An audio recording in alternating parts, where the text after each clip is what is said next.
You're listening to Big World Network.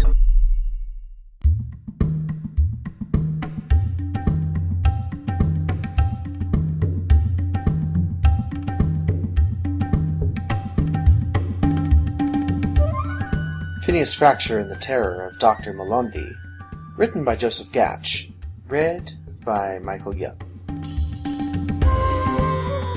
And as the dawn of the new age begins, mankind will rise up once again, embracing the new philosophy. Phineas rolled slightly, stifling a moan as his muscles protested. He had felt as if he had been handled like a sack of potatoes. His eyesight was blurry. However, he could make out the crumpled heap that was William lying next to him. Phineas nudged him with his hand, and was rewarded with a groan, letting him know that his friend was still among the living. "What the devil is he prattling on about?"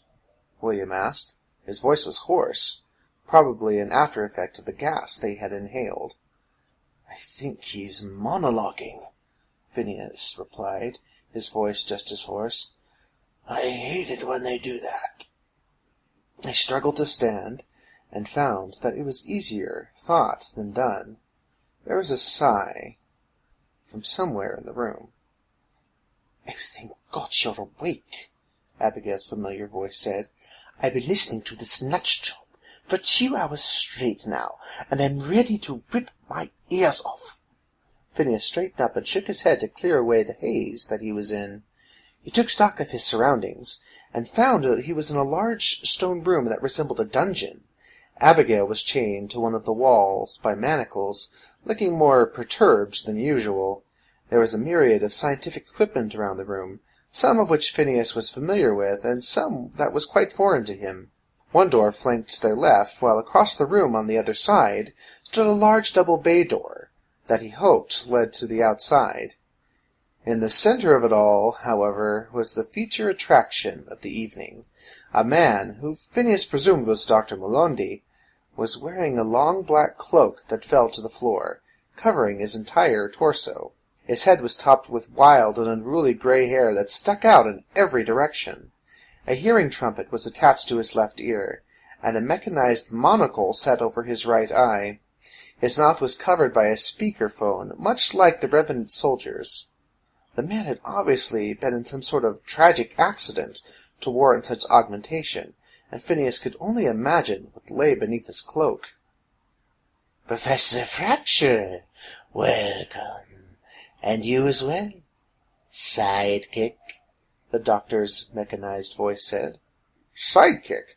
Let's just start off with the insults and get them over with," muttered William. "I want her released. Immediately," Phineas demanded. "All in good time. We have much to discuss," replied Malondi. "Now." "Or what?" Malondi seemed to glide across the floor as he moved between Abigail and Phineas. "Or this."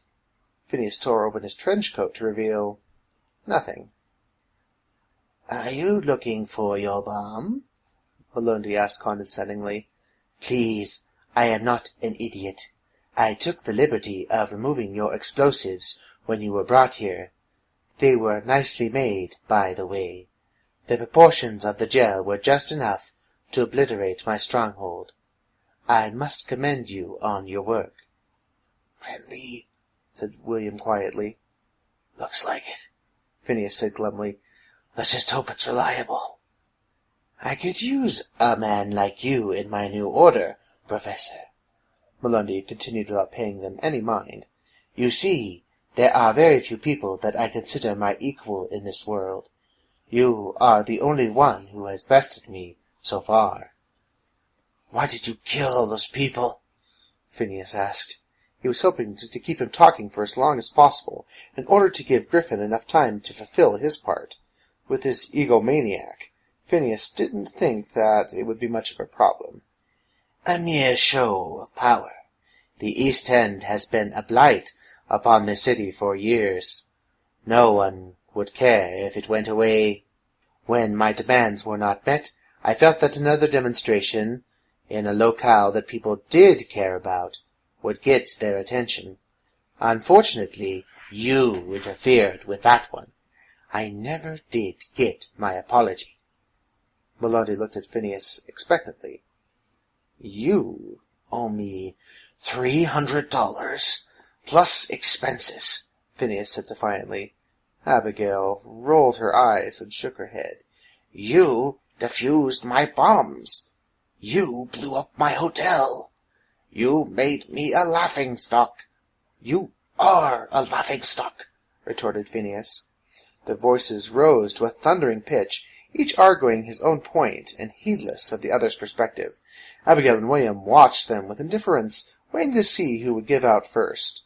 However, neither conceded to the other. As they continued, William sauntered over to Abigail and began working on the locks. "I think he's found a new friend," William said to her. "Maybe we should leave these two alone." "Can we catch a show while we wait?" Abigail replied. "This could take some time." "It's what we need. We have a friend who should be setting up a surprise for the good doctor. That is, if he didn't find a window to peep into. Do you know where Dr. Melondi put the bomb Phineas had?" "No, there was nothing on him when they dumped you two in here. Ow!" Abigail's restraints popped open, and she rubbed her wrist. "What friend did you sucker into helping you, and why did you let Phineas carry a bomb?" "Let's just say that they were both necessary evils. And furthermore, boys!"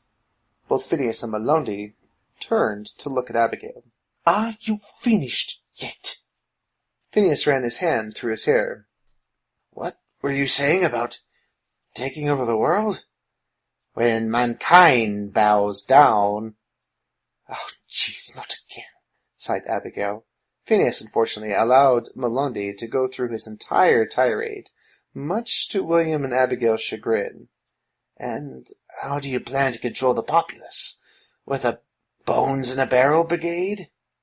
"My soldiers are useful, but they are mere prototypes for the ones I created for the Queen. They serve me, and only me." "Why would you create undead warriors for a queen that you want to depose?" asked William. Melondi seemed to turn melancholy at the question. "I used to be the Queen's prime weapons manufacturer. I made her special requests become reality for her glorious conquest of the globe, until that fateful day when a munitions pile caught fire. I needed a pipe. How was I to know that my Lucifer was not fully extinguished when I tossed it away? I had smoked there several times without incident. My body was all but destroyed. The Queen, that wretch, cast me aside as useless garbage, but my superior intellect prevailed, and my minions put me back together, with some slight alterations. They were good assistants, though I needed more soldiers, and so I volunteered their services to be defleshed." Phineas raised an eyebrow. "So basically, this is about getting back at the Queen for abandoning you." "Getting back?" Melondi became extremely agitated and began pacing back and forth. "Getting back? She ruined my life. If her people had taken the time to post a no smoking sign in the munitions room, this could have all been avoided. But no, there is no money for safety measures in the Queen's budget, and she could have had her surgeons fix my body right away. But I was not worthy of their time. She had to have a wart removed, and that was more important than my body. All those weapons I created for her, all that power I gave to her, and I was not worthy. Did you know that I was an excellent dancer before my accident? No, you did not. Not many did. It was my passion. Besides explosives, of course. It was the only thing that got me through the night, after creating death, day after day after day. And now that it is gone, so there is only death. And I, Dr. Aurelius Melondi, will bring it to the people of Britain, and then the world. Behold the true face of death." His cloak dropped to the floor, revealing the true shape of Dr. Malundi. Phineas arched a brow once again and looked over to Abigail and William. You have got to be joking.